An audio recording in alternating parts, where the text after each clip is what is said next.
It's private chat. You have to make your own emojis like this. Hold on. I This is how did we try to used make do my back in own the day. emoji. Let's Unplayed. Game Hold on. block. Thank you, Aiden. I was having a hard time typing that earlier. You know what? Actually, hold on. Nobody knows what he typed because it's private. It is private. But no, I really was. Earlier I was like trying to type it out.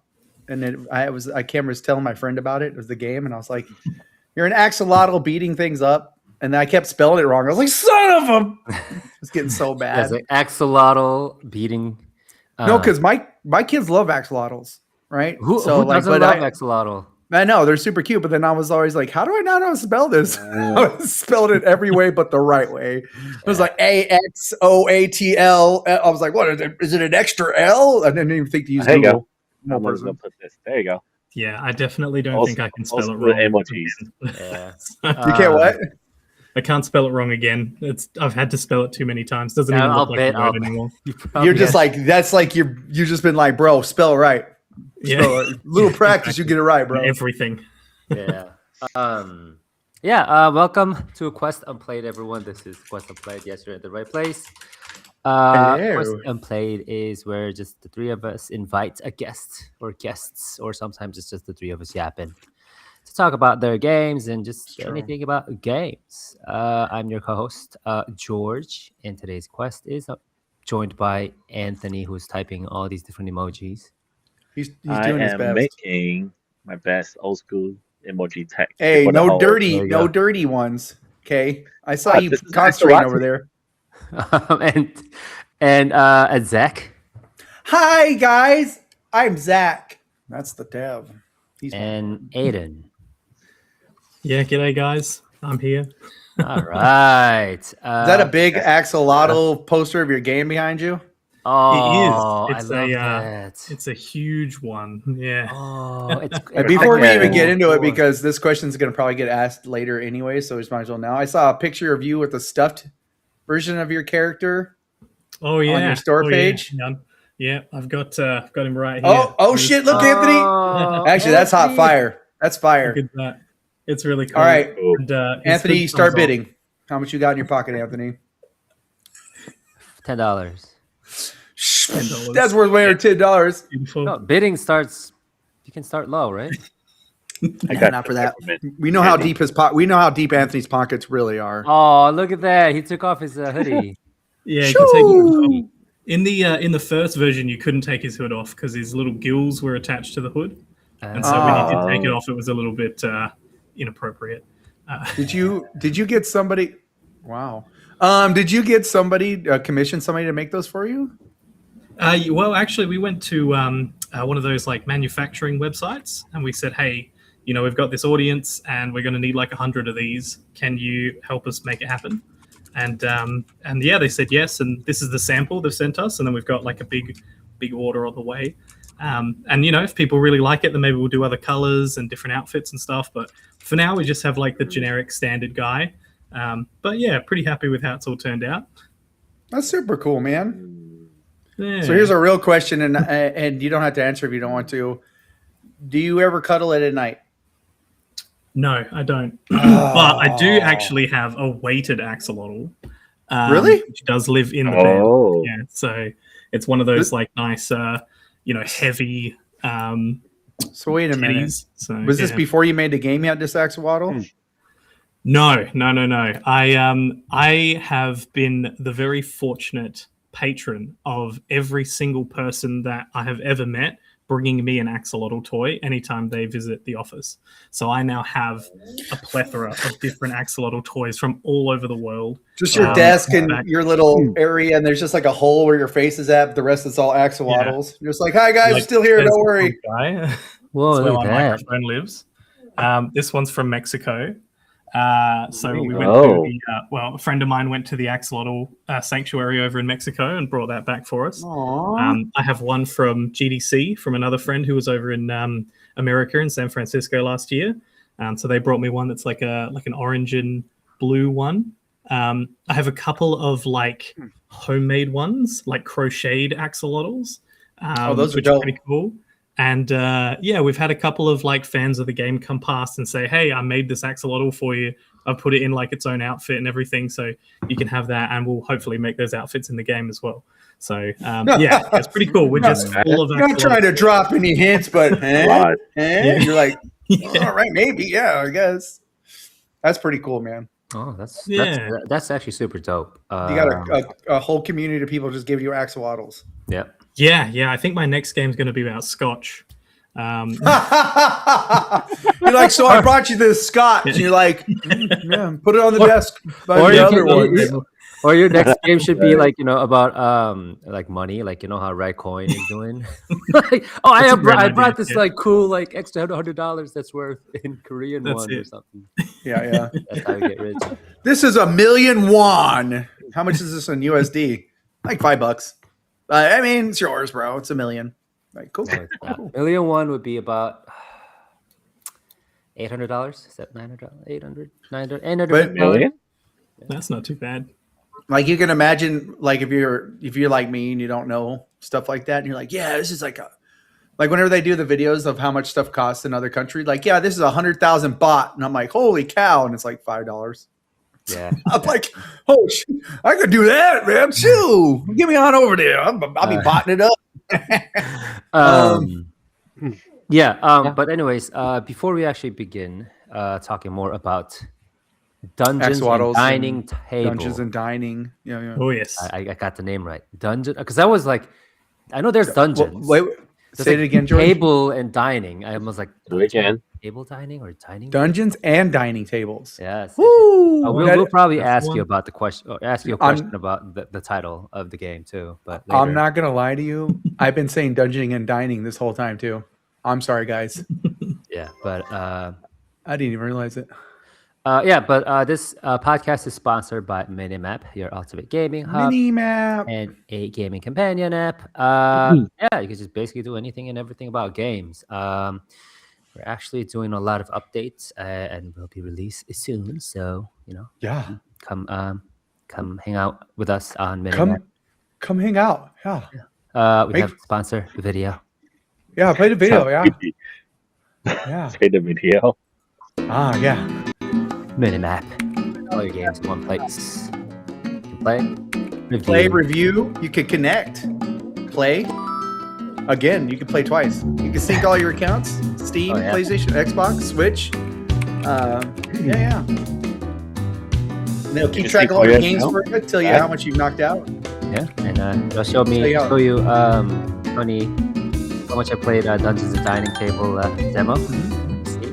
It'll also tell you if you've gone outside in the last couple of days or not. Yeah, like you've not gotten sun, and like how do you know? Like your name's Anthony, and you have 5,000 hours on this one game. Anthony probably has like 700 hours into Crimson Desert. 700 hours, Anthony. Connect. Grand Theft Auto. You could talk. You could. Did you know on Minimap you could actually post news about games and other people can comment on it? Oh, yeah. Did you know that? Oh, yeah. 100%. And you can make friends with people on there. Holy shit. Oh, excuse my language, Minimap. Just edit that out. Can collect, can review, can live, can love. Minimap. We got to boost that. We got to take that volume up a little bit on that, man. We got to really get you out there. Like, I like how soft it sounds. Like, I like the Minimap. The ultimate gaming hub, but we need to like bring it up, but keep this. That was before he didn't have a headset. You remember? Keep the original audio. We need to keep the original audio. We just need to boost up the volume a little bit on it. So it's like Minimap, like it overcomes the music a little bit, and then so you're like you want to remaster George voice. Can do that. I mean, I can re-record it because like last time I didn't have a proper mic or You didn't have a proper mic when you did that. So I was. You know what it reminds me of, George? Little mini like microphone in here. I was like, oh, Minimap. Do you ever seen those clips of that content creator who does like the anime voices? He's like, oh, it's a gamer girl. That's what it reminds me of. It's like the signature sound of every music, like mustard for the what's that guy? You talk about Kendrick Lamar. Mustard. My kids, the first time I heard that, I was like. I thought maybe it was like some kind of slang. I was like, what's mustard mean? They're like, mustard, Dad. And I'm like on my hot dog mustard? What's happening right now? And then they finally told me. Yeah, but before we start talking a little bit more about your game, I have a little. Well, We want to talk about the game, George. Quit teasing us like this. I'm sorry, but I have this. Teasing me. I recently made an Yeah, announcement for this, but yeah, Minimap is sponsoring an online Street Fighter 6 tournament. If you are into Street Fighter 6, but it's APAC I'm a region real only, Street Fighter. so I'm playing no Street this Fighter one. 6. it's a $180 US dollar prize pool. So if you got what it takes, sign up. Why is all your stuff negative? What is this? Take the L? Take the L is the people who are hosting the actual tournament. Oh, they're ones that named that? That's not your thing? No, it's not. It's the Core Gaming. They have their own like take. Oh, the L I tournament. remember. Did we talk to them? Didn't we? Didn't we talk to them? Take the think L? so. I don't think so. Okay. Yeah, you got to Moving take the on. L when Moving you on. have. Are you into fighting game at all, Aiden? Don't fight I George. used to He's be. a cheater. I used to be. I was a big fan of like some of the old school Mortal Kombat games. In fact, here in our office, we actually have one of the like old, Mortal Kombat 1 arcade machines. That downstairs to play. Oh, that's super awesome. An arcade machine in your office. Can I? Yeah. Can we come over to your office sometime? Oh yeah, Let's absolutely. go! Come down. Get the That's it. tickets, Anthony. Come on. You can I just go take it. to. Wait, you're in Australia. Oh Oi. yes. So we're You shall- based down in South Australia, in little old Adelaide, and we run a bit of a co-working space down here for creative industry studios. So games and film and arts and all that sort of stuff. And downstairs we just installed like a big pool table. We've got like 4 or 5 arcade machines, and there's a big bar downstairs as well. It's pretty cool. Shut the front door. That's where you work? Yeah. I'll work for Going minimum up. wage. What's Australian No. minimum wage? I'll work for it. Let's do this shit. Yeah, You guys have rules about people One of sleeping these there? days, we should have like a tour about like a dev studio to see what they have. I know. I really okay. So one It's place I almost like want we to don't live visit. in the same place. Yeah, but, I mean, I really want to visit Toge Productions. That's number one. I do too. I place do I wanna too. visit. The Mint Rocket. I don't know if they would still let me, but yeah, it's like literally So across what- from the street from my office. So Did you have a falling out, George? the what? Did you tell them like I don't like mints or rockets, or why did you say if they will let me? I haven't talked with them for a while. Oh, it's because yeah. Don't worry, I'll smoosh it over for you. We got this. Yeah. And then number 3, we have to go to Aiden's office. Absolutely. Absolutely. So Come it's down to gonna be Adelaide. like a global tour. So if I don't know, like We just gotta get the funding, man. Where are we gonna get this coin, exactly. bro? We should do like a Kickstarter or something. I don't know, fundraising. We should do a Kickstarter for the best gaming podcast ever and see if people throw in on that. I'm down. We just need enough to quit our jobs and just go around the world. I don't like what I'm doing right now. Fuck it. Let's start this Kickstarter. Yeah. Yeah, fire. I'm down. Can't stand my job. The title should be something like visit the Indies or something. Oh, like Great documentary idea. film. Great Yeah, it could idea. be. I feel like that would be, to me, I feel like if the podcast literally was us just going to where the devs were at and doing like we did by Southwest, where we just sat at a table with them and got drunk and talked about video games would be, unless they don't drink, right? Would be just a blast. Imagine we went up and met those crazy guys from Quebec that we talked to for like an hour and a half. You know Quebecans get down, bro. I'm telling you. They don't tell you, but they can party. They can party. Sorry. Back to what we were talking about. Yeah, so we're talking about Dungeons and Dining Tips. I'm sorry, we get chatty sometimes, Aiden. We have these like crazy No, ideas you're all good. over the place. It's my fault all the time. I promise you, brother. You know what I'm saying? 99%. Yeah, there's still 0.1% that's split between me and Anthony. So Yeah, pretty much. yeah, pretty much. I love you nice. guys. Me too.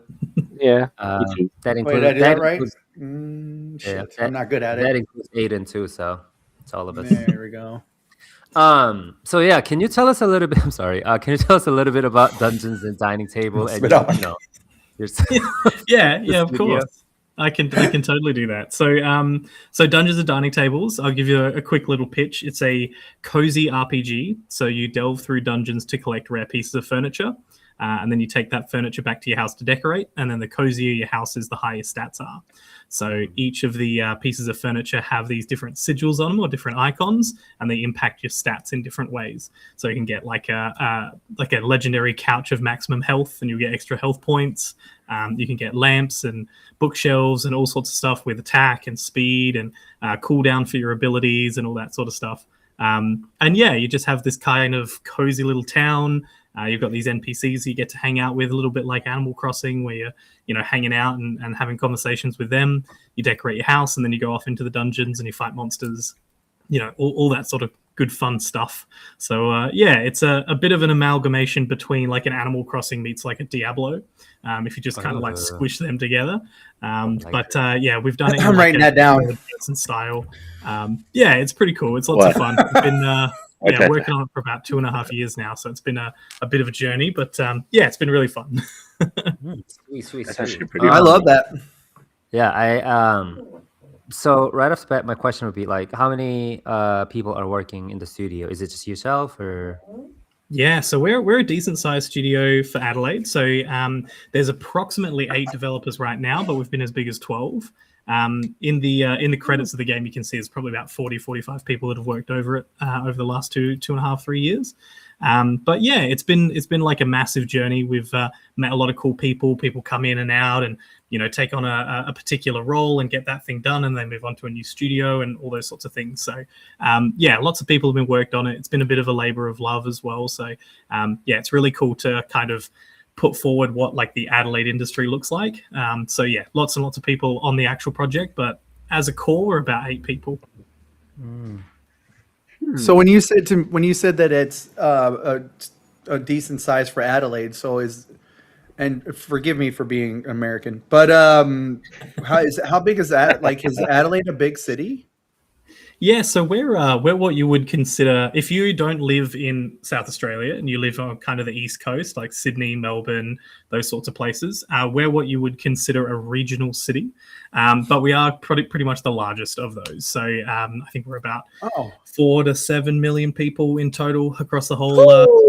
That's a lot of Australia, but yeah, it's not it's big, but it's not huge. Our streets are pretty quiet, which is good. But it is like a decent sized city. It looks like Melbourne, but with slightly less people. It's like a big city vibe, but with a chill atmosphere. Yeah, it's so like it's if you got a bunch of country towns with a lot of really chilled out people, and you just put them all in the same place, and then you put some high rises there. I think we have maybe 4 high rises in the whole city. So yeah, wow. I'm looking for my go bag. We're getting out of here. I like that. I'm living there. You got a bar, video games. Yeah. You And just see a van sitting outside your place. Don't worry. Don't worry. Okay. Fair enough. Hey, can I use your bathroom, bro? You're like, Zach? I'm like, yeah, I gotta poo. That's super cool, man. I love that. Is there a lot of game studios in Adelaide? Yeah, so I'm not sure if you guys are aware of this, but our kind of claim to fame, our biggest kind of guys are Team Cherry. So if you know Hollow Knight or Silk Song, right here in Adelaide. Yep. So Ari and Will and that are basically down the road. So we could go visit them, knock on their door. They probably won't answer because they're Team Cherry, but they're just really cool. Back, peasants, back! They're throwing fruit at us. This is. No. They're really lovely guys. They come to all the local conventions and stuff, play everybody's games and those sorts of things. That's they dope. are developers, right? So they just want to kind of develop that. That's sort of the vibe. Well, I mean, I don't know too much about this, but I think before Hollow Knight dropped, were they really well known though? I think Hollow Knight. No. So that was kind of like their big breakout game. So Ari used to be he's an artist, so he was a teacher at one of the at the universities here. So a few of our guys were taught by Ari as well, and Nathan, who's our composer, he did a bunch of work on the music for Silk Song and Hollow Knight as well with Chris Larkin. So yeah, that's the thing about Adelaide, because we are such a tight knit small community. Everybody knows everybody, so it's really easy to find someone that's worked on something cool. Oh man, and then it's awesome. So with your game and all your studio, was there ever a time you had reached out to any of these other studios and been like, hey, what do you think about this? Oh yeah, absolutely, all the time. So we host a monthly meetup here in our office. But prior to that, we also had like a local playtesting night that happens every couple of months. So for the last 2 years, we've brought our prototype to that and tested it with our other game dev friends and said, hey, does this feel good? Does it look good? Is this the kind of vibe that people would like? And we've basically just done that for forever. We still go to all the events. I think there's one coming up in the next couple of weeks or something down at the pub. So we'll go down to the pub, we'll bring a laptop and, we'll show off what we're working on. This is my question. Are they? Oh my goodness! Do they have a decent school for kids? Because I might actually convince my wife to like move there. We're all three Yeah. what's the possibilities of I gotta be real here, right? We're Asian, so I gotta convince her that there's some decent schools there so that we can actually move there. If they're not as good as South Korean schools, though, at least your kid will excel for a couple of years. Learn English now. Like, oh man, this kid is smart as shit. And then, after a while, it'll just be the same education, and the kid will be like, I go back to South Korea. Yeah, see, that's the big thing. Adelaide is kind of like the best kept secret, right? Is that is very livable here. I think we were like most livable state in the world or something for like 3 or 4 years in a row or something like that. My wife. But that's the thing. You can't tell anyone. Tell everybody, go away from Adelaide. There's nothing here. Don't worry about it. Well, you just told everybody on the podcast, but I'm only going to tell my wife. I'm going to tell right now, like, do not tell your friends. Yeah. Dude, family members. Yeah, only family members, exclusive deals right here. That's it. So, but I love it in South Australia. I've been kind of all around Australia at this point, and South Australia is like where I grew up, and that's where my family is. But we just have like a really strong community down here. I'm a huge advocate for what we do down here. And damn, you guys are next to the wine region. That's right. Yeah. We've got the Barossa, we got the McLaren Vale. It's beautiful. So I gotta. Oh, sorry. We're all talking about this more in your game, but I was going to ask you one more question about Adelaide, right? Adelaide, yeah. We're going to get you. We're going to get you. What is those deals the country or the city makes with people when they become like their spokesperson? Did you grow up there? Is that why you're such a big fan, or did you move there to become a fan? Yeah, I did grow up here. Yeah, so Adelaide, born and raised. Before I got into game dev, I had a bit of a career in sales and marketing, and so I traveled around a little bit. I worked at Uber as their sales manager. Went over to Sydney for that. I've been to Perth, and I've been to Queensland. I've been to Melbourne. I've been to pretty much everywhere around Australia and lived and worked there. And every single time, I just end up coming back to Adelaide. So it just seems to be that Adelaide is the place for me, and I'll probably end up retiring here as well. So long way off of it. That's the way. Lovely. I would not leave. Do you guys have any positions hiring for your studio for 3 guys? I'll do whatever. No, you know what I mean? We're a small studio. We have next to the money. I'm really good at taking trash out. I can mop. I can do a little bit of marketing. I'm a great ambassador. I got you. Every time we go somewhere, I'm like, bro, you haven't played this game? You're stupid, bro. This is the best game ever, man. That's well, awesome. I guess we're gonna have to find a different job because he said no immediately. He was like, no. We've got all the people we can take. That's exactly right. We're really big on helping the industry as well. So Catalyst Games, which is my studio, we do a lot to help out the local industry here. So I think last year we were named most impactful studio in South Australia. And then in October at the AGDAs, so the Australian Game Developer Awards, we won the Rising Star Award for impact across Australia as well. So we do a bunch of stuff. We sponsor all of the events. We have a co-working space. We run that. I run a games incubator as well, which is like a training space, I guess, for small studios. And we also run workshops for kids. So last year we taught just over 350 kids. And this year, hopefully, we'll teach over 1,000 kids as well. So there's a lot going on, which is good. But it's a lot of work, that's for sure.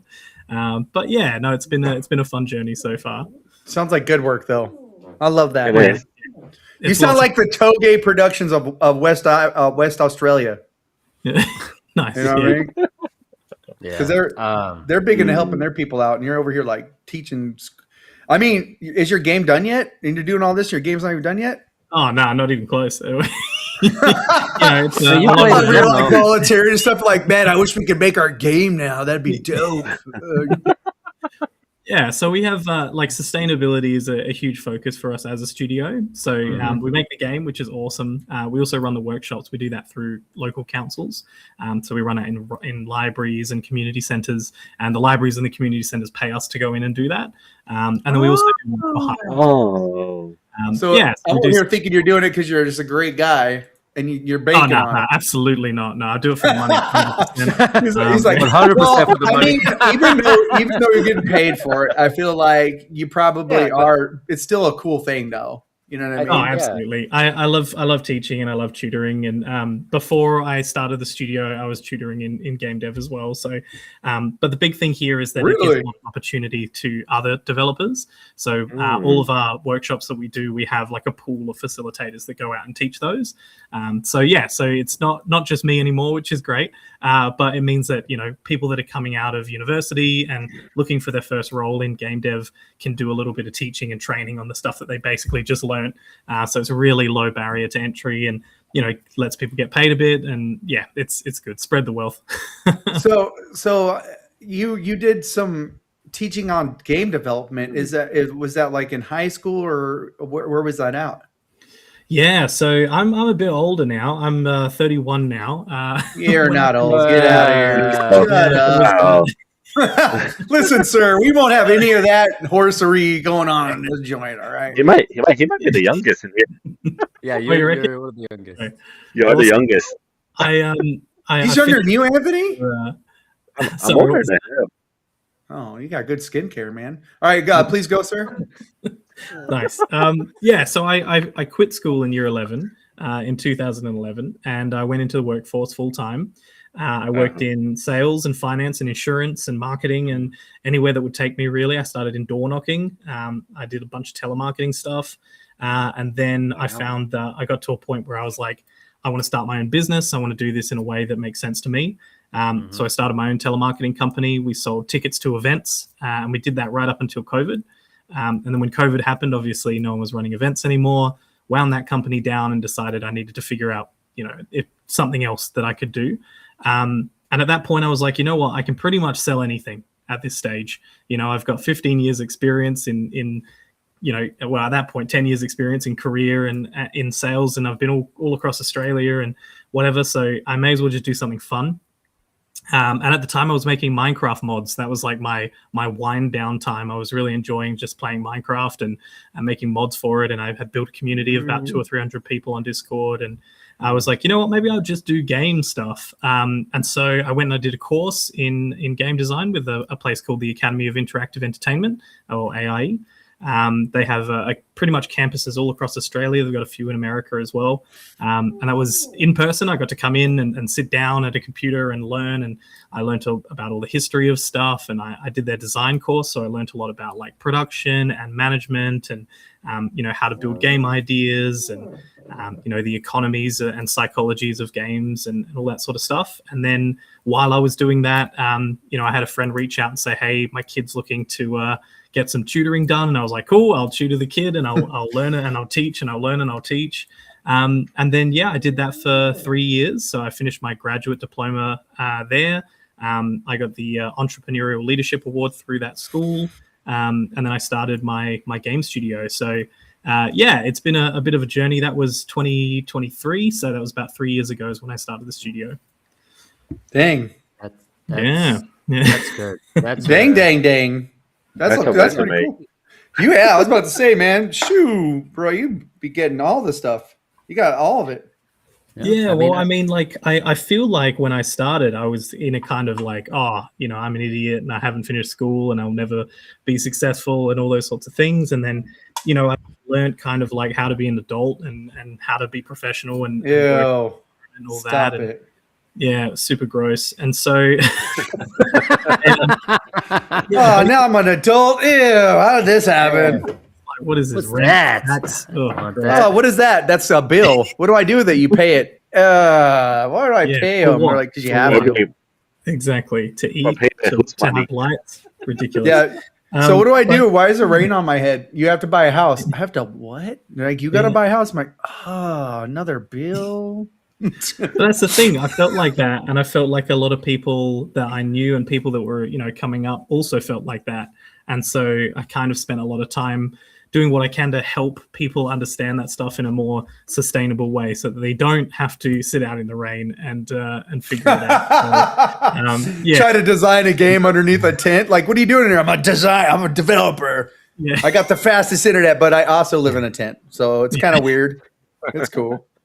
I'm actually stealing it from the guy next door. Don't tell him. Yeah.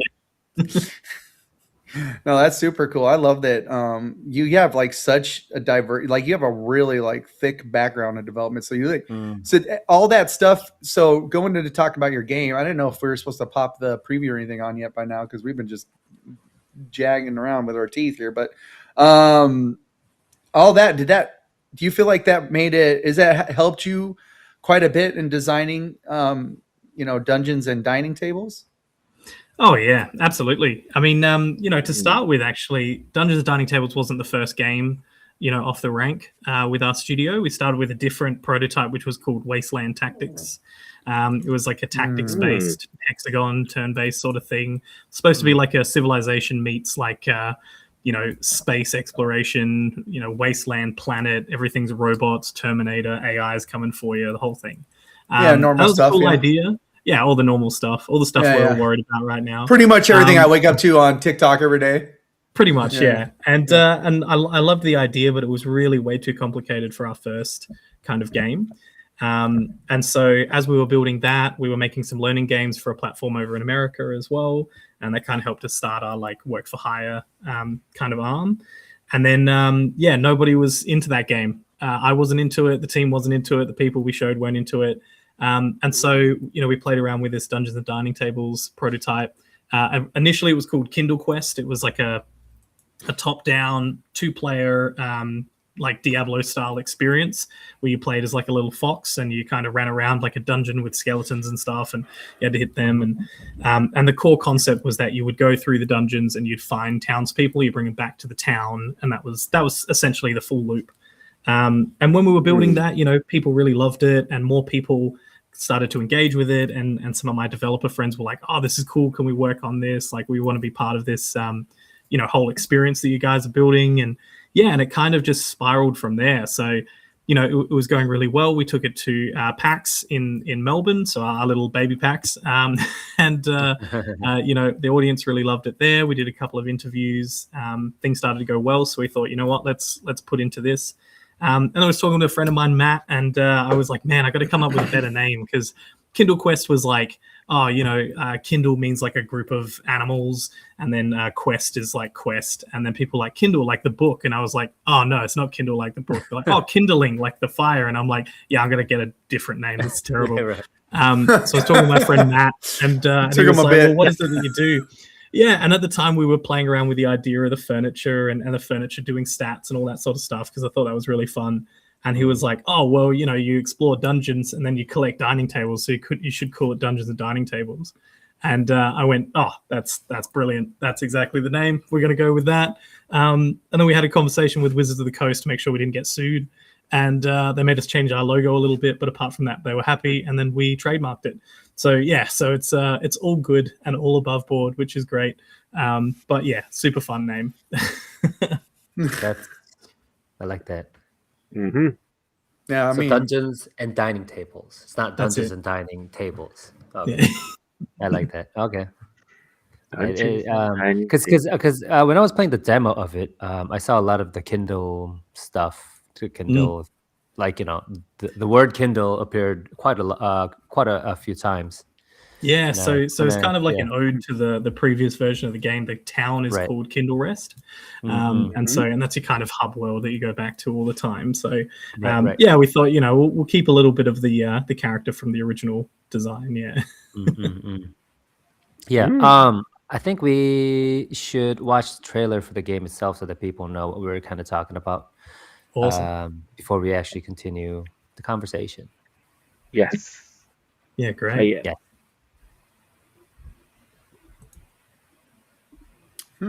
Playing it. Yeah.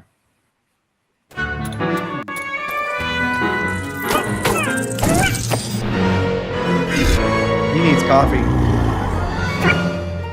I need coffee. Get some coffee. Oh, sorry, let's not step on the video. That's an axolotl. It is an axolotl. He is the hero of the game. And cute. Super cute. Dang.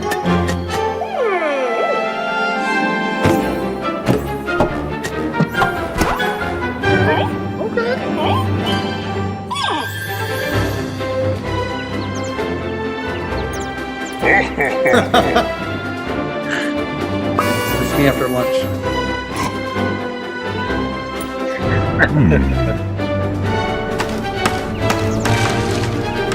We could do so much.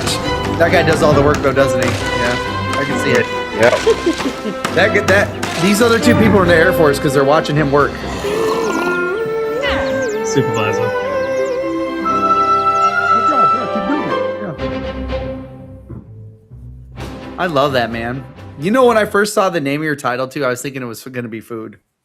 Before I started playing it, before I started playing the demo, I was like, Dungeon and Dining. Okay, so we're cooking. And I started looking for somebody's rock chair, and I was like, or not. We're looking for a rock chair. That's what we're doing today. Oh yeah, yeah. We do get that a little bit. A lot of people go, "Oh, dining tables must be food related," but just as many people go, "Oh, Dungeons and Dining Tables must be Dungeons and Dragons related as well." So maybe it was a terrible name. I guess we'll start all over again. No, it's a cool name. Well, when you play the game, I think when you get into the game, you kind of like you know how you're showing that they're decorating. You kind of start to understand. You know what I mean?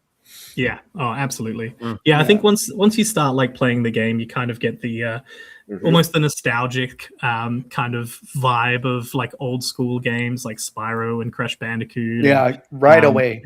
Yeah, immediately. And then you go into the dungeons, you fight some dudes, you get some furniture, and you're like, oh, okay, yeah, well, I get the concept.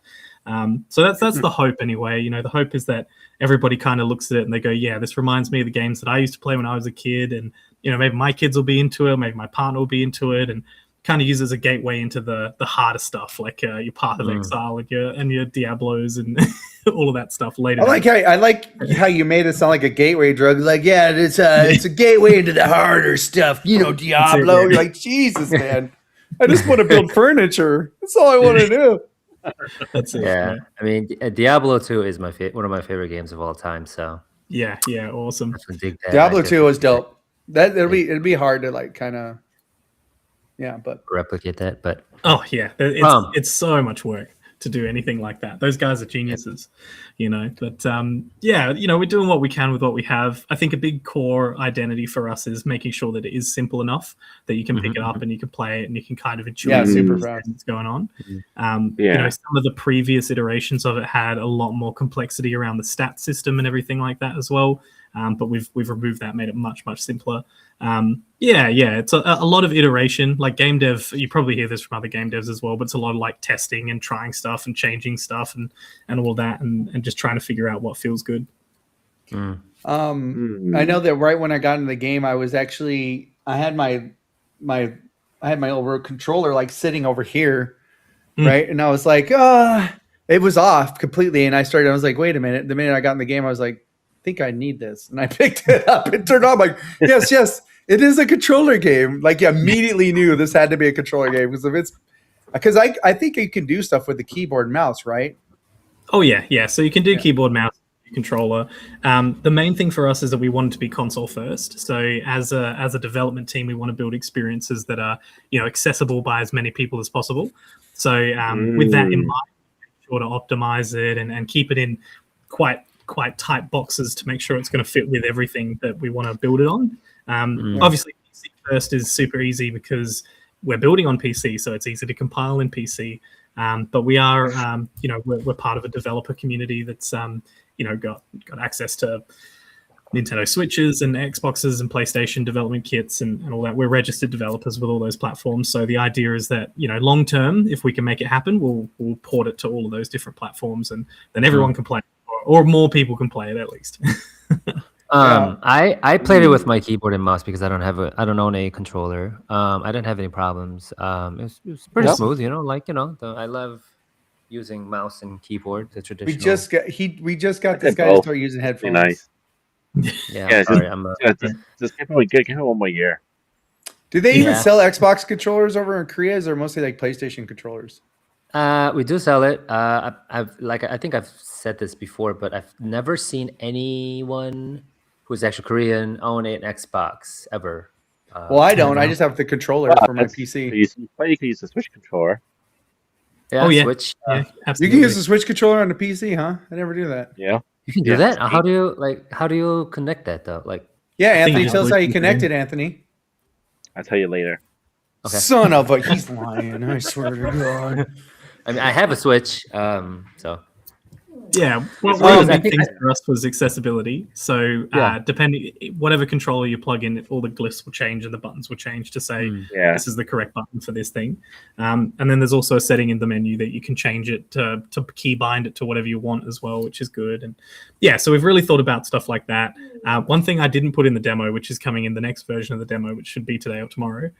Spoilers, is mouse Ooh. sensitivity, because on keyboard and mouse, if your mouse sensitivity is really high, you'll like spin the character around a bunch. Yep. So we've just added a setting in that lets you kind of reduce the sensitivity of the mouse now, so that's good too. No, I enjoyed the fact that I could pick up my controller and just play it. Like that was nice. Awesome. Whenever you play a game like that, I feel like if you have one, that's like definitely like a controller game. Like you know that's gonna be a platformer. Oh The yeah, problem yeah. with that is when I play a game with controller, I don't want to get off the game. Yeah, no, Good. it's weird. Perfect. Because there's some games you just could not play without a keyboard and a mouse. Yeah. But when you play a game with there's just something nice about, you know what I mean? Even though it's not as many buttons, it just feels good. Just like a little grip. That's Yeah. the thing. You and- can grab your controller, you can sit back, you can relax. Yeah, you could chill. Yeah. You like run over the keyboard. You're not like this, like, yeah, can't get me, man. You know what I mean? You're just sitting there like, you know there are chilling. wireless keyboards, right? Yeah, that's but I true, mean, that's true. but it doesn't feel like this. This I know, is I you know, got I your know. hands, you got your little little knobby thingies here. But using these to try to click stuff, like you try to use one of these as a mouse, not fun. You're just like, screw it, I'm done. I think use my real mouse.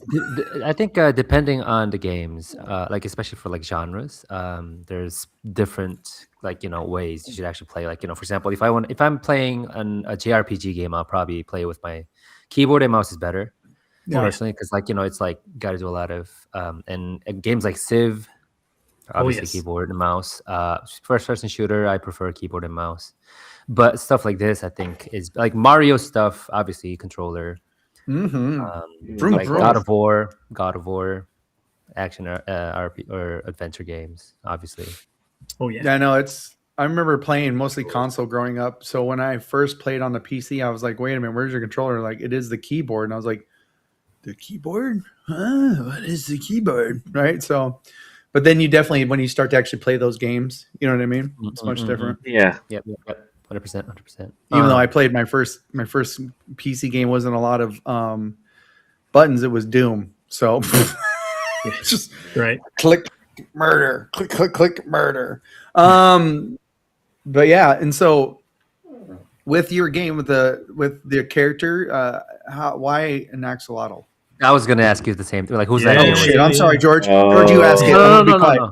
No. You know, it was our. Hey, George wanted me to ask you Yes. why Why an axolotl. Why? Yeah, so- Was it? Yeah, Axolotl was really interesting. Sorry, actually. George. So when we started, the original prototype was a fox, because foxes get in trouble. Everybody knows that. That's from the developer of Tunic.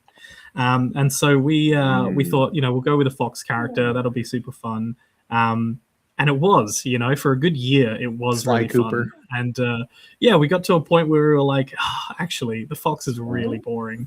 And we wanted something that was a little bit more interesting. This is a boring animal. It was really boring. Like, why would you want to be a fox? And so we played with a couple of different designs. We tried a raccoon. We tried a badger. Oh, I love raccoons. Mouse character. I think at one point we had like a hairless cat character, but that just was like not the vibe for what we were looking for. And eventually, we landed on the axolotl. We drew it up, we concepted it, we modeled it, we rigged it. we brought it to our first like official public demo, which was at PAX. And that year at PAX, like 6 different Axolotl games all released at the same time. And we were like, oh, well, okay. Not a trendsetter. I mean, it's hard not to love an axolotl, though. They are super cute. You know what I mean? It's like, why they got those weird things on their head? You know, who cares? Very, very marketable. Very, very marketable plushie right here. So. 100%. I just want to see one game developer be like, you know what? Let's make a game about a sloth, and then just leave the sloth as fast as he really is in real life. Just like, go save the princess. He's like, like, damn, this is a boring game. He's never gonna get there. Yeah, but go ahead, George. I'll let you ask your next question. I was going to steal from you. That was the question. That was your only question? No, that was like one of the first questions that I was going to ask. That's the main question. Well, I was going to ask another question, but I don't want you to be like, I was going to ask that one too, and I don't want to steal. Go for it. Music. Talk to me about the music. Where'd you get the music from? Yeah, so the music's really great. It's by a composer named Nathan Cummins. Nathan is a local South Australian composer. He's also a conductor of the Woodville Orchestra, which is a volunteer orchestra that's based kind of here in South Australia as well. Nathan and I worked on some previous projects together, and then when I took this idea to him, he was like, "Yeah, this is awesome. I want to be a part of this." Nathan's really great. He's worked on a bunch of different projects, including Hollow Knight and Silksong, but also Submerged Hidden Depths as well, and a couple of other pieces as well. That's been really cool. But he does all of our music, all of our sound design, all of our audio. Everything is in this kind of 3D spatial space. So like if you're behind like a rock or a tree, the sound's going to change. There's lots of nuance around like how far away you are from different points of music as well. And we also have this gramophone that plays a couple of different tunes as well, which is really cool. All of the voices are all kind of voice acted by the team as well, which is really cute. So the little noises the axolotl makes, that's Nathan just like in his house just making little pop noises. And then like Alda with the carpenter character, he's like a ho ho ho ho. That's like that's all. Who that was you? No, that was Nathan. Nathan did that. Man, he's the little mole character. That's Ty, who's our art director. So he does all of our 3D art, and he makes everything look really, really pretty. And and he voices. And he's also the mole. He's also the mole. Yeah, loves his coffee. It's like, where's my coffee? That's actually super cute. I did think that was funny. I was playing the game, and you click on them, and they do the thing where it's like, and then it just does. I was like, okay, here we go. Yeah, somebody was definitely sitting in the voice actor box like, was that what a good one? Okay, all right, we'll go with that one. Pretty much, yeah. But Nathan's work is awesome. Also the composer for the Woodville Orchestra. So most recently, like last year, we sponsored them to do a big event called Music with Motion, which is basically a celebration of South Australian indie game music, and it was the biggest concert that we've had in South Australia. So about 700 people rocked up, and we played like all the Silksong music. We played other music from other developers here, and then the final piece was a piece of basically the music that he's created for us, which was really awesome. So that was really cool. That's super cool. So he's kind of another secret of that city. Oh yeah, absolutely. Yeah.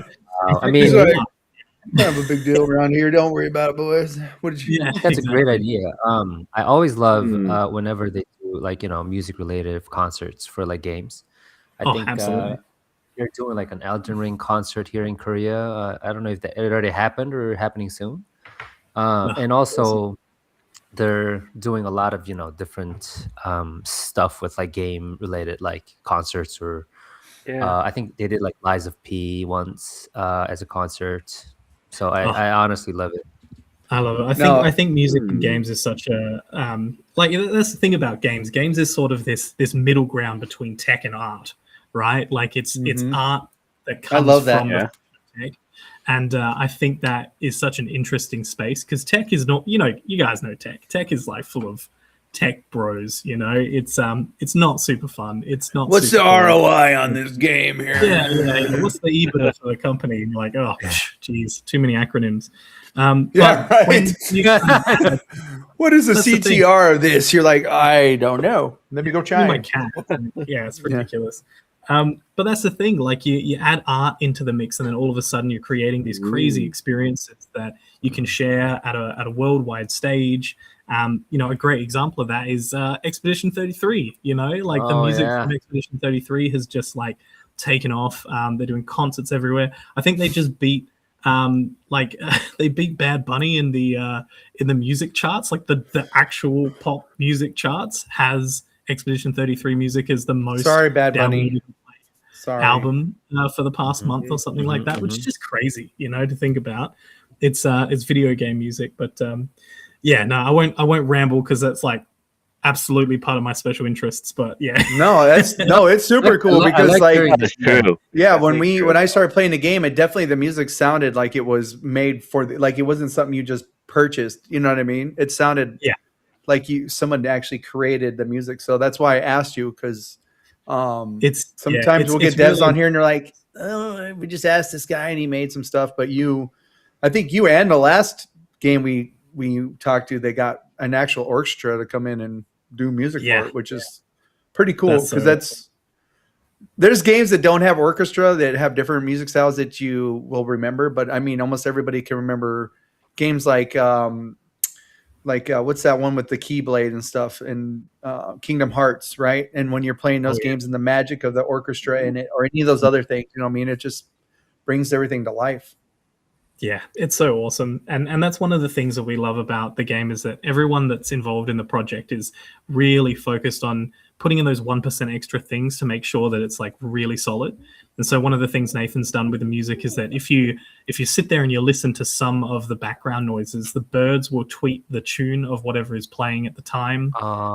If you get to the boss fight, I don't want to give any spoilers or anything, but the boss... Wait, there's a boss fight? I thought we were just making furniture.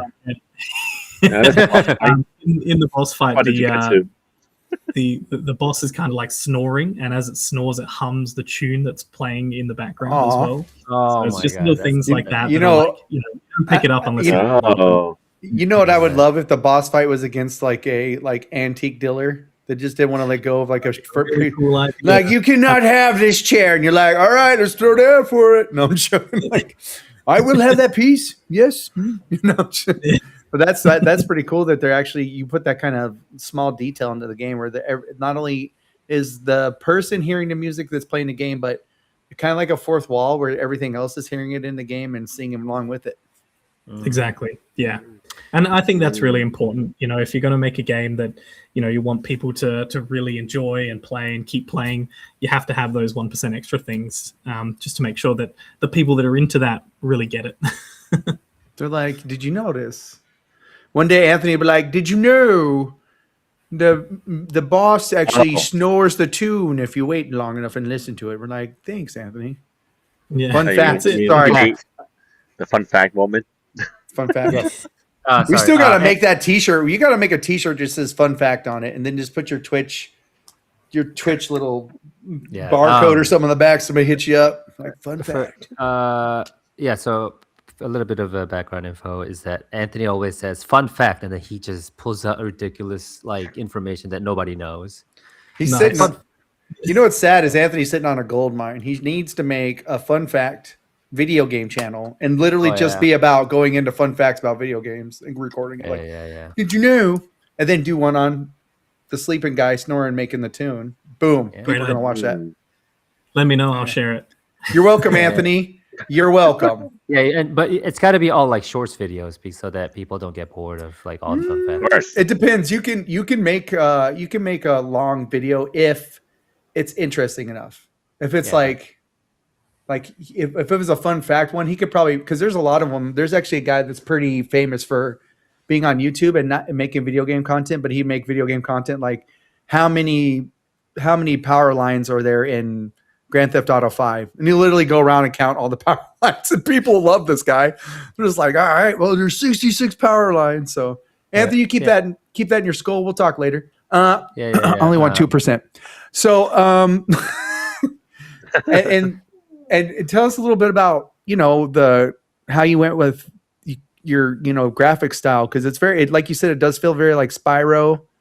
It feels a lot like those not platformer. What would you consider that to be, like your?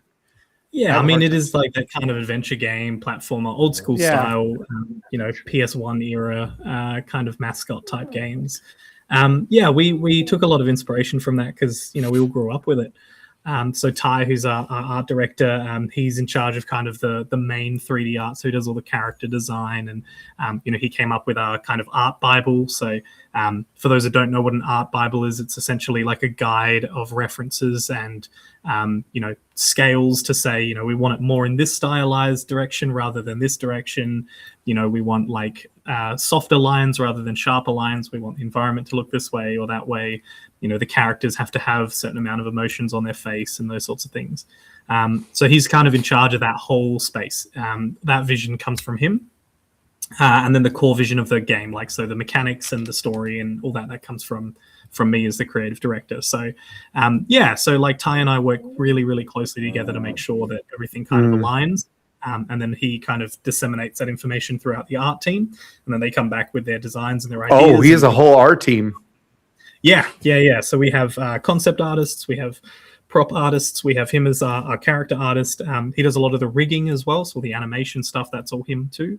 And then we have I think four artists in total that are just really dedicated to making that happen.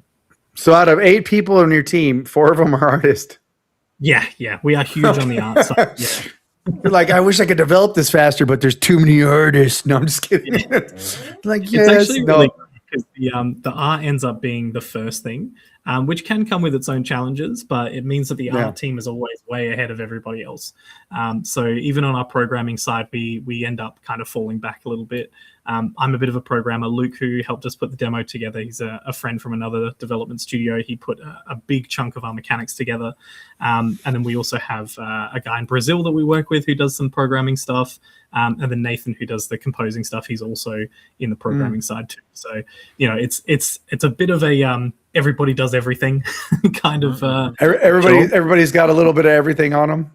Pretty much, yeah. So that's what, because when you said the art Bible, because I kind of know a little bit about that, I was like, why would it? Because at first I thought you only had one artist. I'm like, why would he make an art Bible for himself? But now that makes sense that there's a whole team.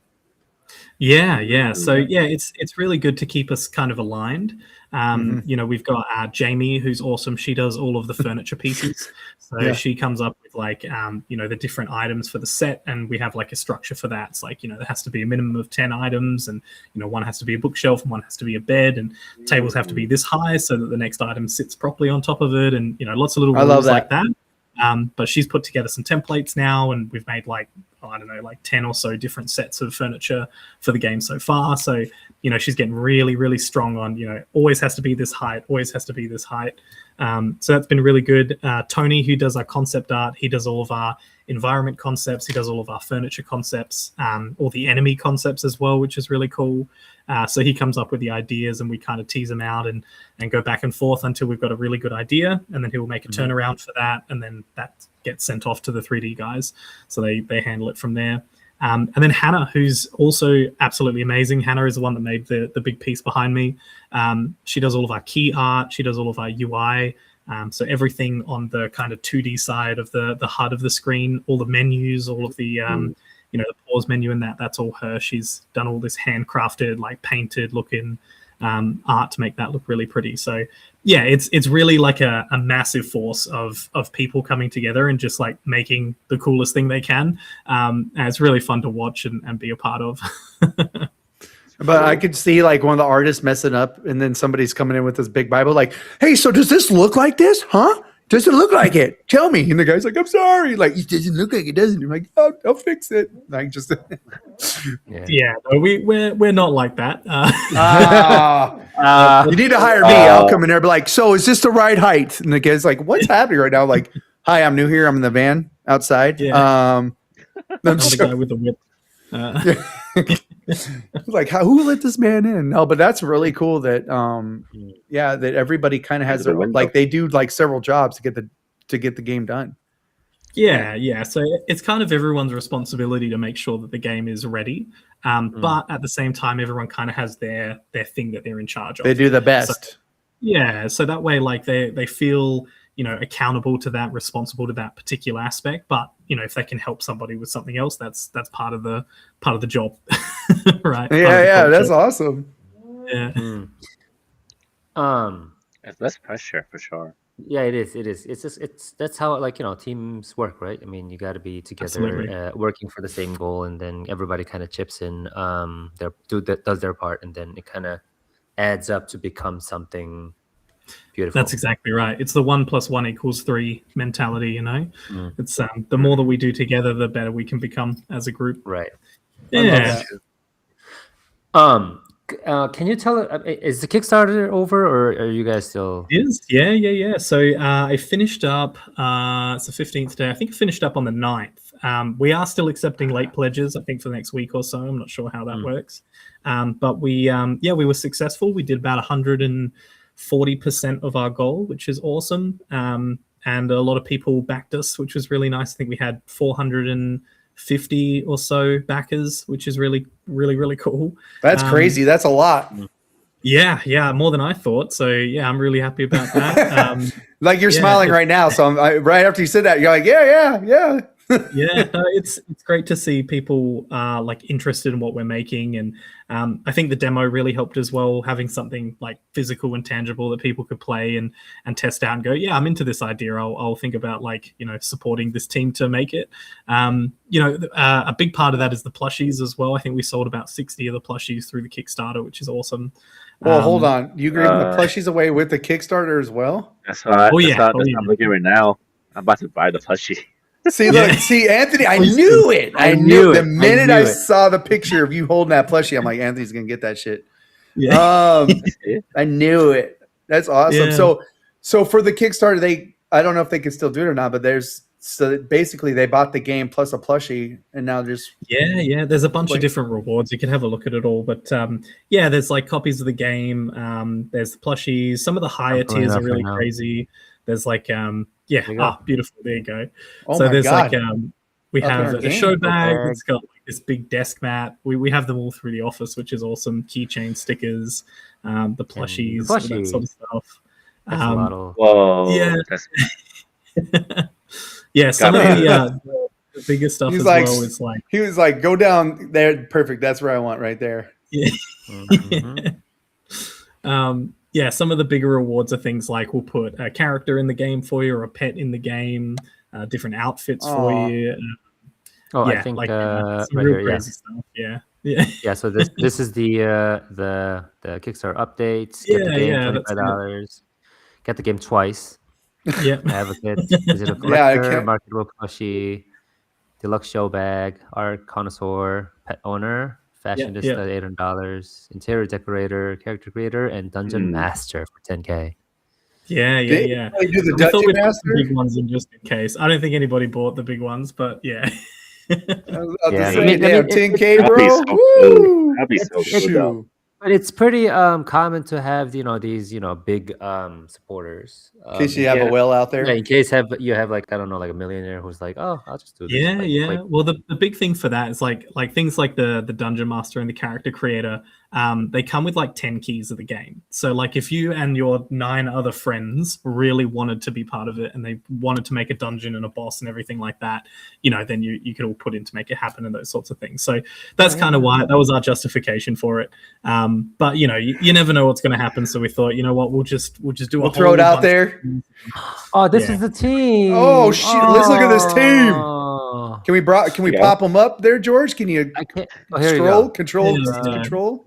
Oh, here we go. Can I? There you go. Oh, it's bigger like this. Yeah, don't worry. Old people do this all the time. It's pretty much my desk shop. So- Dang, who's so all you the can people at that see, party? Yeah, so that's our launch party for our co-working space. So with the bar and the pool table and the arcade. Who's that good-looking guy in the middle there? Who's that dude? Wait, this guy? So that's me when I haven't played properly. Yeah, you did. No, you definitely have more. You have a beard now, but that was a beard. Oh yeah, that was me like working really hard on the game and forgetting that we had to go to an awards night, and then we won. Man, the you award, guys- and I was like, oh, thanks. You guys look like you're a happy team, bro. I know. Oh, Yeah. I really want to have an office tour. You just Yeah, want to oh, go look, there. that's He wants to nice. switch ships I right know. now. He's like, nah, know. fam. I got to get over to I got to get over there to that place. Yeah. Yeah. I want to meet the team. Everybody looks happy. And the Yeah. most, no, they do. They look real happy. You know. Yeah, Can't we fake- do you what we can't can fake to that. make sure it's a fun place. You know, we have like a team I event feel- every quarter. I as feel well. like go back to that picture real quick. You're all smiling, right? But this chick to our right or her right, the one right here, the one that's sitting by the one that's posing, she's got the biggest smile. Holy cow! This one. Oh, Yeah. Yeah, so that's Hannah. That's our 2D artist. She's the one that does all of the beautiful like key art and the Hannah. logo and all of that sort of stuff. She's Hannah won the smile off for sure. Yep. You guys absolutely. were. I mean, you all put in. You tried hard, but damn, that's a smile right there. Don't want to. So yeah. So that's There's the kind guy, of like- creative director. Yeah, There's yeah. Ty. Ty looks official. Look at him. Nathan. Nathan looks like he's always fun. Yeah. Mhm. Is he the Joker of the team? Hannah. Oh, they all are. That's the thing. Oh, I Everybody's- love it. You trying to you try not to get us to come here, but you making it sound fun. Tony. Yeah. Tony. Jamie. It's Oh, like a this fun is place Jamie. to work. All right. Is she in that other picture? Oh, support. Look at this. Oh. Are they all in the office? Everybody's pets. Yeah.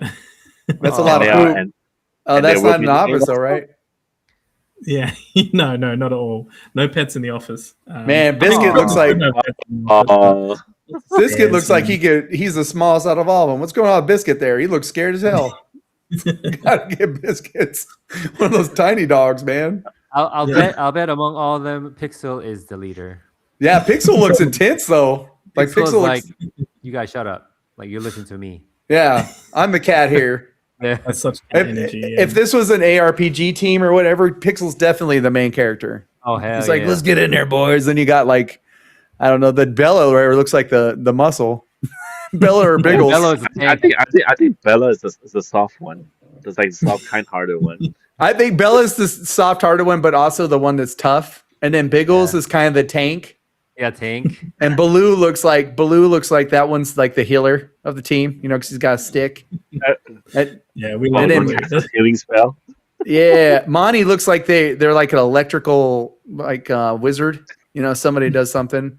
Milo looks like he's the one that brews everything. He's the brewer. Like he's like the monk. He's also a healer, but he does it with beer.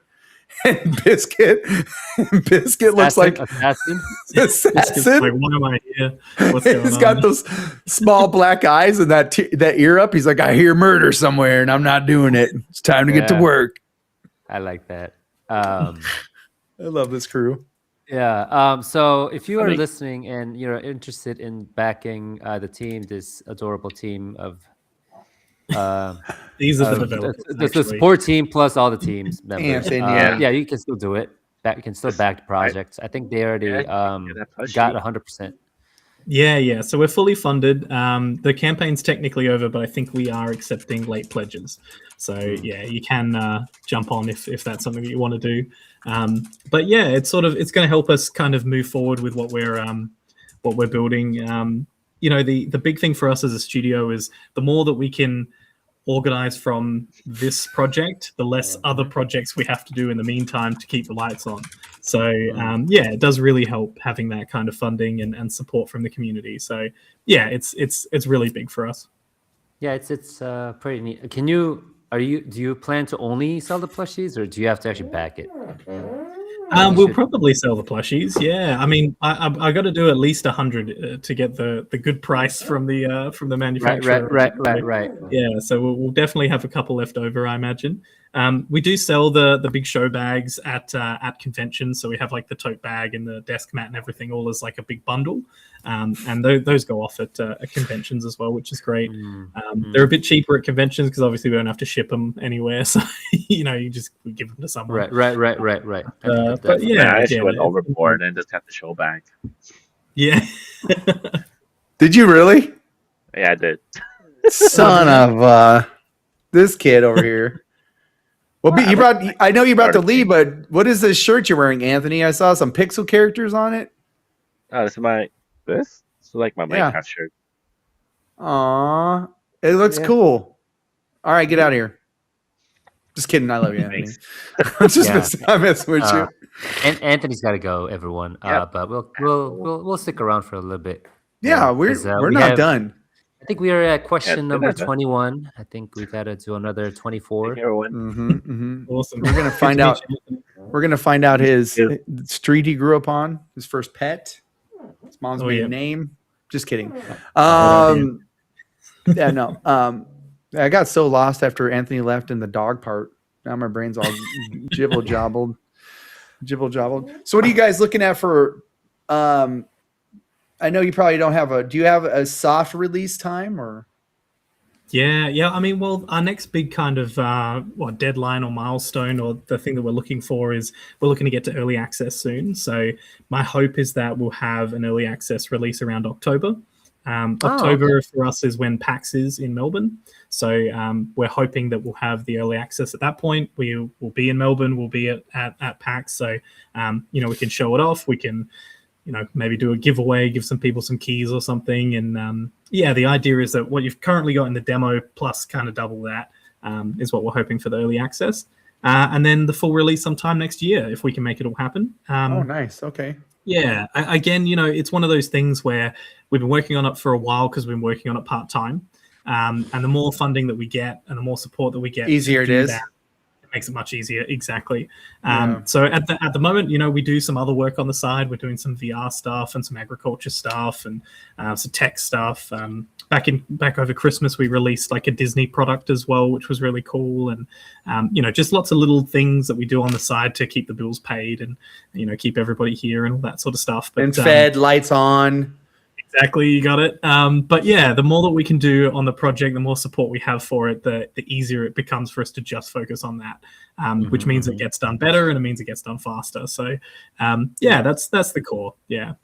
I mean, and I asked that question, and it's not to rush you. It's just to kind of like get like an idea for people who might have played the demo or whatever, and they're like, I really want to play this game. I'm sure people are just banging down your door in Discord like, hey, so how's it going? You're like, it's gonna be a bit. Can you hold on? No, because I know nobody wants. I really don't want to make you feel like don't rush it.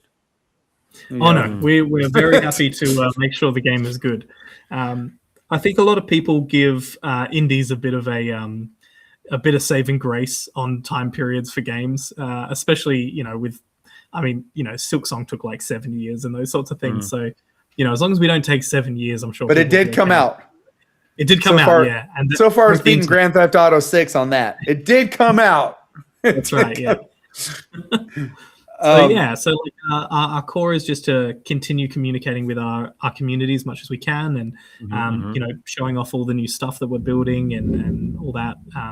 We try to be really active on social media and TikTok and those sorts of things. A lot of that comes down to me. I got to make all the videos and talk to people and do all those things. But when I have time, I try to let people know what's going on. It cracks me up that some people don't know the beast of how much that they're like. Oh, you just post a video. No, it takes so much time to do all that. Write the video. You gotta edit the video, find the right song, make sure you gotta cut it. Find a short people are gonna actually watch. You know what I mean? Exactly. You can't just be like, look at this character jumping up and down. People are like, cool. And then no, it's like you just wasted 5 minutes or whatever. But no, it's definitely it makes me, because I know a lot of devs who they just can't afford to have someone do that for them. Exactly. And that's a whole job in itself. Absolutely. And that's the thing, as the kind of like founder and director of the business, like a lot of those tasks will fall on me because we don't have the funding and everything to fix. We'll put a full-time social media person in. Like, it's not going to happen. Not at this stage. Maybe later, but not at this stage. Yeah. Imagine how weird the team would be if it was like 4 people just building a game and like 4 people on social media. So we have 1 artist, but we are kicking a lot of Facebook and Twitter out there. So I mean, maybe we'll make the game one day. It'll be dope. No, That's exactly what it is. It's like, how do you balance it all, right? And I mean, too, you guys probably and I know this is crazy, but I know that hopefully, and you sound like the kind of person, you guys are still trying to do a good healthy life balance as well, besides building. Oh yeah. Yeah, absolutely. Okay. You know, a lot of our developers as well have like other jobs and other things, other businesses that they're trying to build. And, you know, obviously it's a lot for sure, but like we try to keep our weekends, we try to go home at a regular time.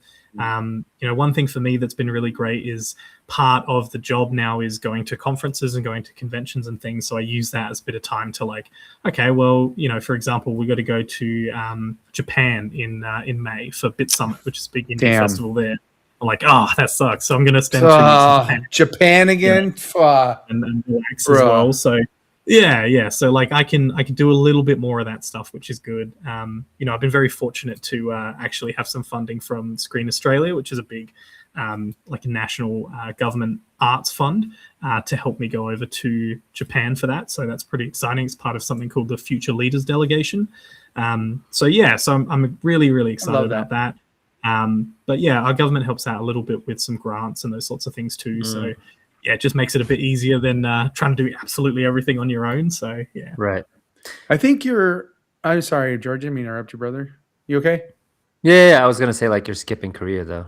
Oh no, I was going to say, yeah, you're skipping. What about Korea? But no, one thing I think I don't know how many devs we've had, but I've heard maybe another one as well as Australian that were like, you guys get pretty good support for creating gaming and stuff over there, and the government really helps out. If you can get it, absolutely.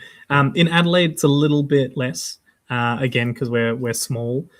This year, the South Australian Film Corporation, which is essentially the screen agency that handles South Australia, they put their first games grant together for the first time in 5, 6, 7 years. So that was really cool. A bunch of my friends got funded. A bunch of the studios around here that I know got funded. We unfortunately didn't get that funding, but that's okay. That's part of the journey, right? I think they ended up with about 70 applications in total for probably about 5 different recipients. So it's quite a large volume of applications there. But, you know, the side of that, Screen Australia did fund us back in 2024 as well. So we got about $100,000 from them to help us with the prototype. And, you know, that was a really big win for us too. So that's pretty dope. Yeah. It's been a cool journey. But yeah, everywhere that we can, we try to support as many people as we can. And we know that the industry is growing and maturing and all that sort of stuff. And so, you know, if we can make cool things happen, we can be resourceful about it. You know, there's no reason not to. Good. Yeah. Do you think that you think this game would do well over in South Korea, George? I mean, I think it's got potential. I don't know if they're really. Well, I haven't played. Let's skip that question. Next question is no, I'm messing with you. Because I haven't fully played the demo. Because I was at the part where I started the battles, and then I was, you know, beating up some the monsters. I would say with the sticks, and then my daughter woke up, so I was like, okay, that's time for me. But I don't know. If I play it all the way through, I'll be able to answer that. But I think, well, I'd love some feedback if you get through it. But our plan is to, again, with accessibility, we're trying to kind of put it everywhere. So right now we're getting it translated into Japanese, obviously for Bit Summit. We've got it translated into Chinese now as well. We're just in the process of building the localization system for that too. So we use Unity as a game dev engine. So there's some packages in there and a lot of support on how to do all of that stuff. So I'm hoping it won't be a huge pile of work to get that done. But yeah, you know, it's kind of in our development timeline to translate it into a bunch of different languages. I think the Steam page is translated into about 11 or 12 languages as well. So at the very least, we'll start there. And then, yeah, the main thing is just like whoever wants to play it should be able to play it in a way that makes sense to them. So yeah, whatever we can do. I think if it's ported into Switch, it will have a lot of potential there. Definitely. That is something that we're planning to do. We are really hoping to get it ported to Switch 1. But obviously Switch 1 is quite what's the word? Like the hardware's not super amazing. So the optimization for that is quite a bit of a challenge. But yeah, you know, we're testing it and trying it out, and as soon as we know that it can happen, we'll probably make an announcement to say yes, we are going to do it. But don't quote me on it because who knows. Right. Yeah, I think it'll have a good reception, especially for the I think if I were to let my kid play this, I think I'll let my kid play it.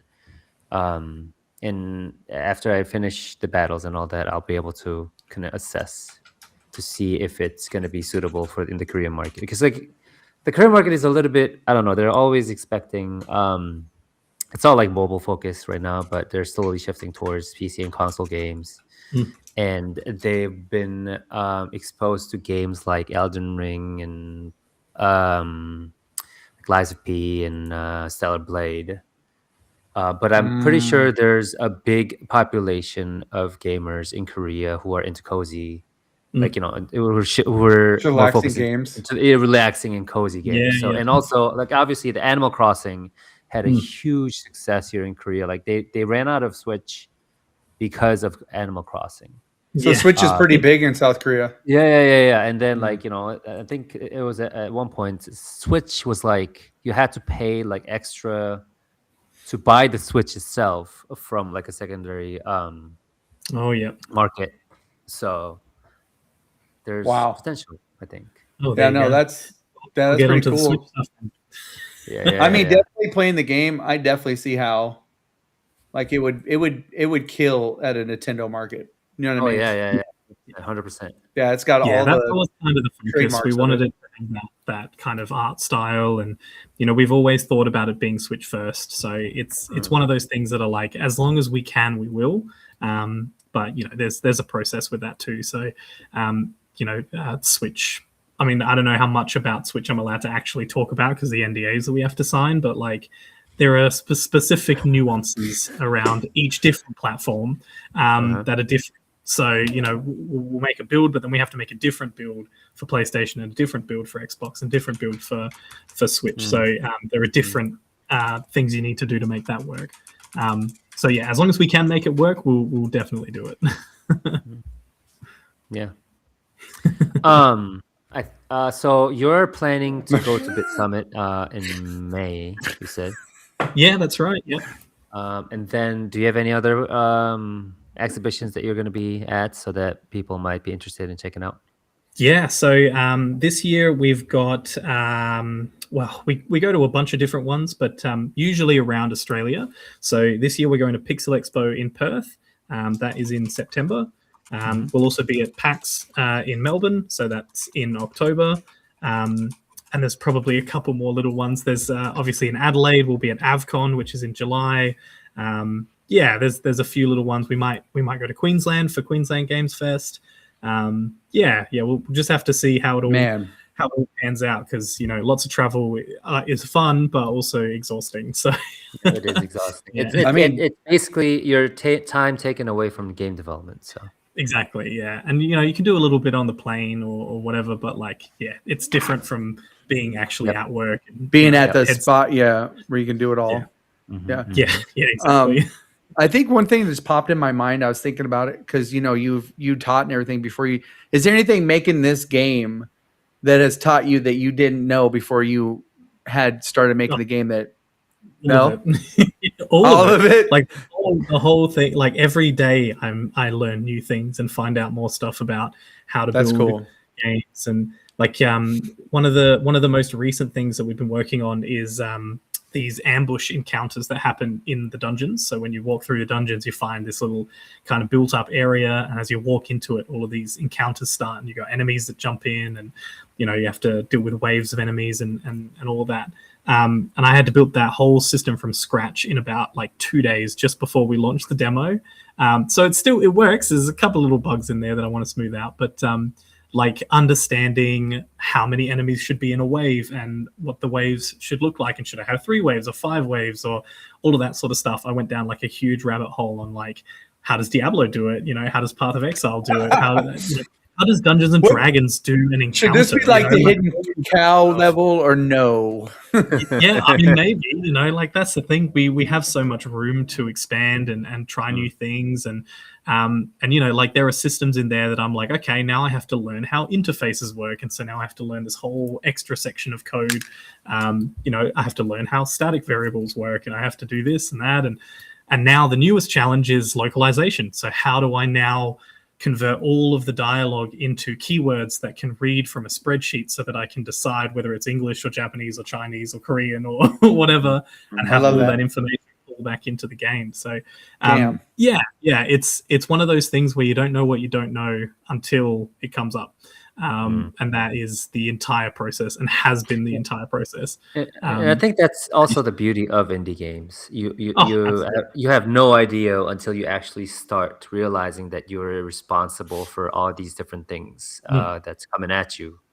Versus and if even you're on even on the outside of the actual game itself, like how does Steam work? Like that was a whole thing as well. Like trying to figure out, okay, so I need to make a different page for all of the different translated version of the game. And then I have to make sure that the pictures have the correct text in all of those things. And if I make a post, I have to make sure it's a specific type of post, and, all of those sorts of things as well. And, we have different branches. So I've got like the main branch, which is what the public can see for the demo. And then I've got my pre-release branch, which is what the team can see when they play on Steam. All sorts of things like that. And then social media and how that whole mammoth of a job works. So yeah, it's constantly learning. It's constantly new stuff. So when's the last time you went to bed? That's my. No, I'm just joking. You're like. So I just stopped sleeping. It was fun. I'm starting to see little people in my room. They're not there, but it's fine, right? Yeah, axolotls everywhere. No, it's like yes, there are aspects that are quite high pressure. Obviously, you guys have been doing this game dev thing for a while, so you understand the term crunch. Yes, 100%. Crunch is it's one of those things that's like, if you work in the games industry, you understand what crunch is. That's just it's part of the day to day. But most of the time we're pretty solid. We'll do a solid 9 to 5. Most of our guys take very long lunch breaks. We play pool, we hang out. I hope so. Shoo! You better get the lunch breaks, bro. Well, that's it. When it comes to like, hey, the demo needs to come out in 2 weeks. Like, yeah, we'll put the extra work in. Like we'll spend the time.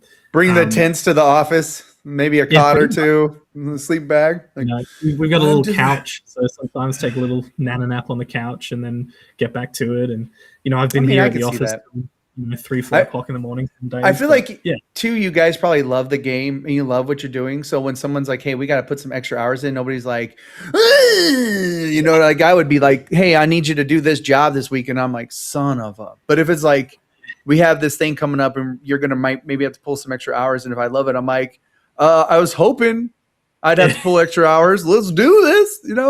Who's got the caffeine? Let's go, boys. You know what I mean? So it's like, we do it in short bursts. We don't want to overwork everybody all the time, but sometimes, when you're coming up to deadlines and the pressure's on, and it's the hardest times for anybody, right? It's when there's lots of pressure and you want it to be perfect when it comes out and all those sorts of things. And even with our demo release, we pushed it back 2 weeks because we did a play test. And, we did a play test. I thought like 10 people would rock up. We had 150 people rock up to the play test. And so all of a sudden we had this entire list of feedback from 150 people that had played it. And I was like, oh, okay, I've got 2 days for the launch. Looks like we need to do a little bit more work. Yeah. So we pushed it back 2 weeks, and I'm happy that we did that because, we were able to put more in. We were able to fix some of the more game-breaking bugs and all of that. And so when the demo came out, it's it's not flawless or anything, but it's a lot better than what the playtest was. And like making those kinds of decisions on the fly as well, like deciding with 2 days out, don't make the post because when we're not actually going to launch on that day, we're going to, all of that is tough as well. But, you get there in the end, and then everybody relaxes for a little bit and we all kind of rest up and we get back into it and go again. So we're just coming off that rest period at the moment as well. So a lot of people have been on holiday or whatever, and they're all coming back to the office now. I love that because when you think about it too, and when I played your demo, I have a bigger monitor than a normal monitor. when it came on, it was like a little off. I don't know if you noticed. It was like the 250 60 by 1440 was you know what I mean? So I had to go in and play with the settings.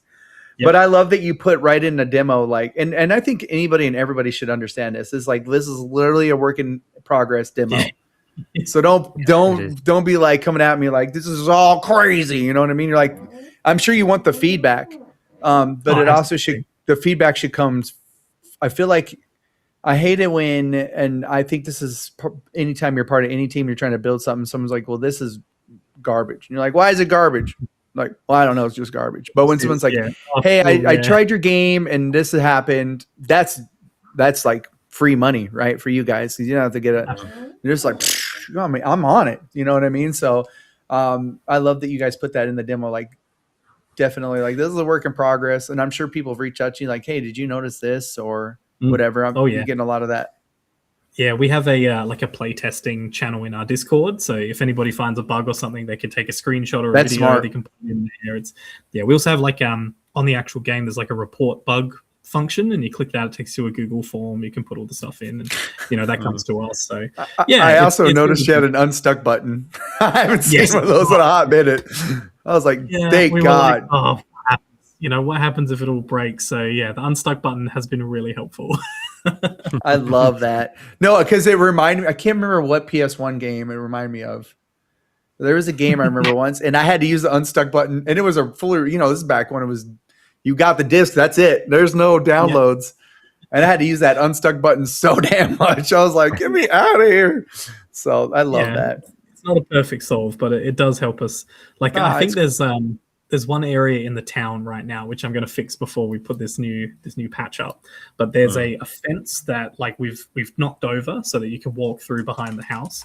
But the way that the fence is moved, if you walk over that fence, you're just stuck forever. You can't go back over the fence the other way because it's like a kind of angle. So you're like, you walk up and then you land here and then you can't go back and then you're just stuck. So I'm going to remove that. But like, it's one of those little things that you just never notice unless you got behind the house and you did the thing and then just little things like that you never know until like somebody randomly on a stream with 30 people watching goes, I'm going to try this thing, and they completely break the game, and you're like, I think there's I think there's a cool art to that though. I honestly think that's kind of fun when you can do that kind of stuff, and then of course the devs like, all right, let me go fix it, because it's kind of like a growing thing, right? And it's like evolving as you're a part of it. You know what I mean? And that's why we do conventions so much, because you have like 100 people come through over a day, and all of them play for like 10-15 minutes, and they all play completely different ways, and they've never seen the thing before. And so you just sit there with your notes, and you just take notes. You go, oh, okay, that's interesting. And they went left instead of right. Everyone's going left. Why are they going left? They're supposed to go right. Maybe I should put a sign there. Just little things like that you can observe from a user experience standpoint. And go, okay, well, maybe I'll change the level so it's really clear. You got to go in that direction instead of this direction. And those sorts of things are really helpful. I love that. Also, too, I was about to say, when you're making this game too, and you guys are really loving it, and I know you probably want to get through this game first, but do you see you guys being a team for a really long time and then putting out more even after this?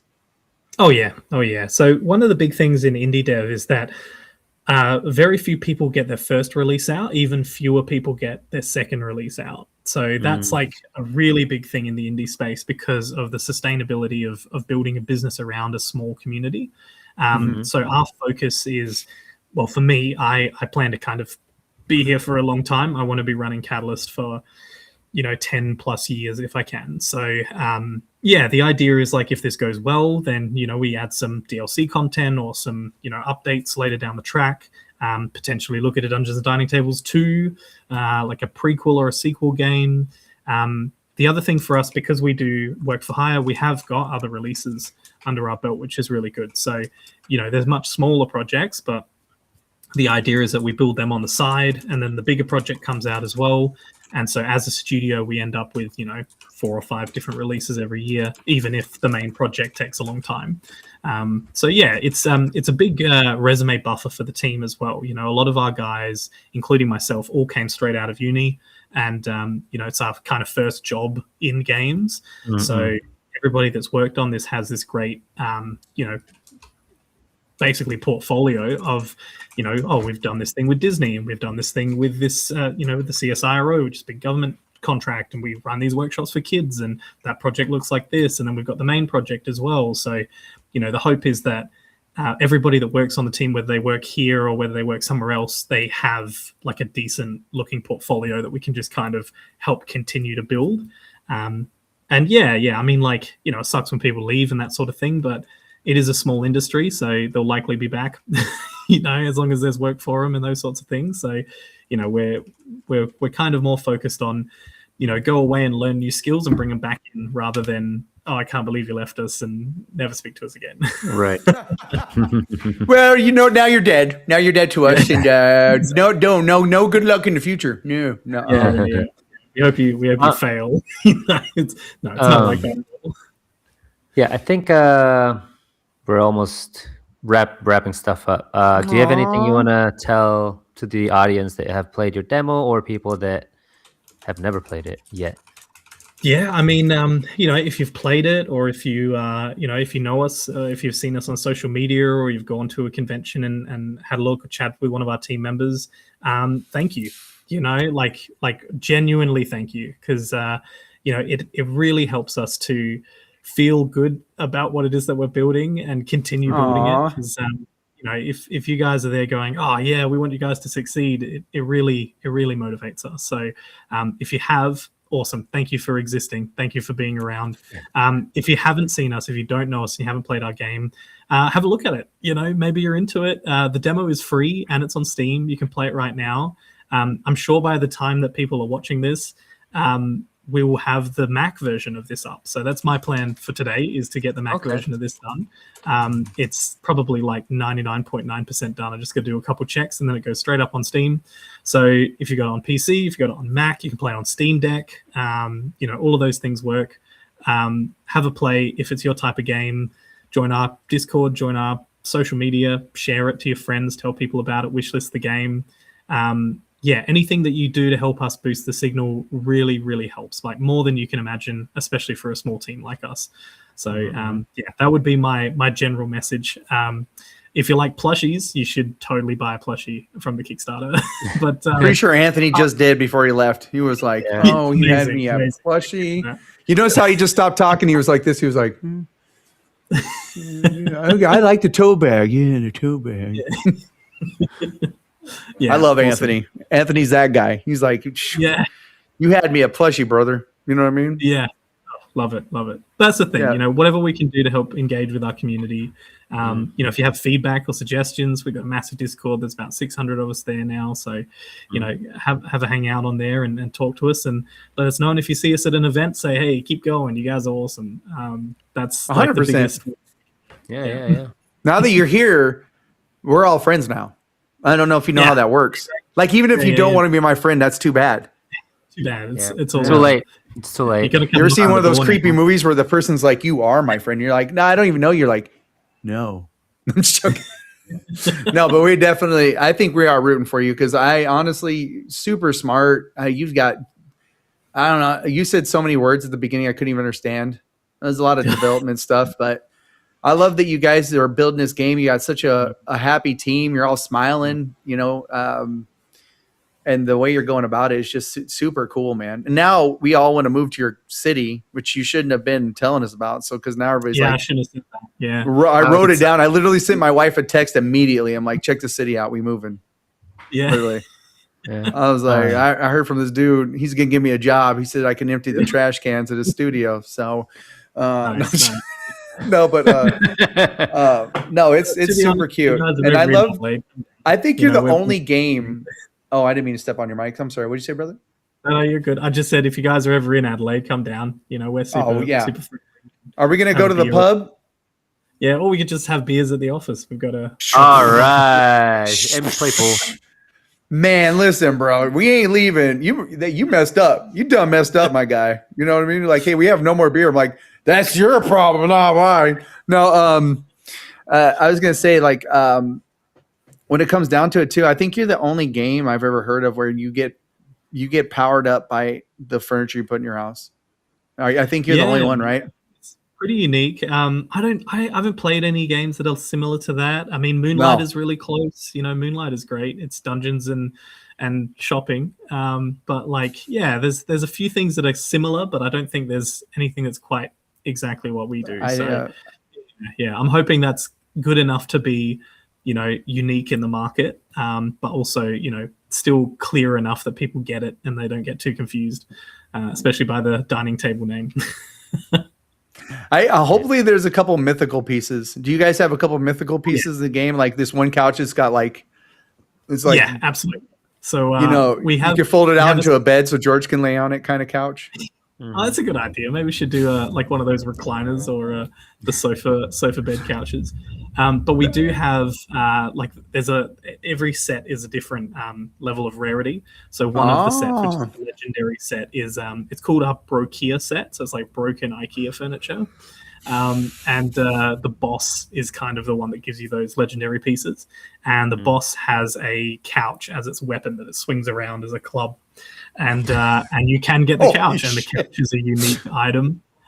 So it's a very specific couch. It's called, I think it's just called the Brokia couch or whatever, but it gives you temporary hearts. It's a legendary couch of maximum health. So yeah, super cool. And yeah, you have to play the game to find it. So there's the call to action. I love that. All right. You know, it'd be funny if, and I know you said the couch thing, but this is why you know I don't write for video games. I would literally have the boss go, "Take a seat." As he's swinging. That'd be fun. Sorry. All right, go ahead, George. What were you gonna say? I was gonna say, if you haven't played it already, go play the demo or wishlist the game. It's called Dungeons and Dining Tables on Steam, and Kickstarters are still accepting late backers. So if you're interested in plushies or any merches, go check that out. I'll leave the link to this description. Awesome. I love it, Thanks, man. guys. Thank you so much for coming, Aiden. Yeah, you're dope. Yeah, you're welcome. Thanks for having me. Aiden. God dang. Yeah, I'm sorry. All right. I'll see you at and he can spell axolotl. Yeah. Awesome. I can't. Thanks, guys. Thank you. Bye, so much. friend. And keep working and try to make sure you get rest and stuff. And I know you're doing everything. I will. So Absolutely. sleep. Yeah. Get Have sleep fun, and food. Yeah, we'll And do. also have fun while doing it. We're moving right. I don't think you think I'm kidding. We need a Minimap office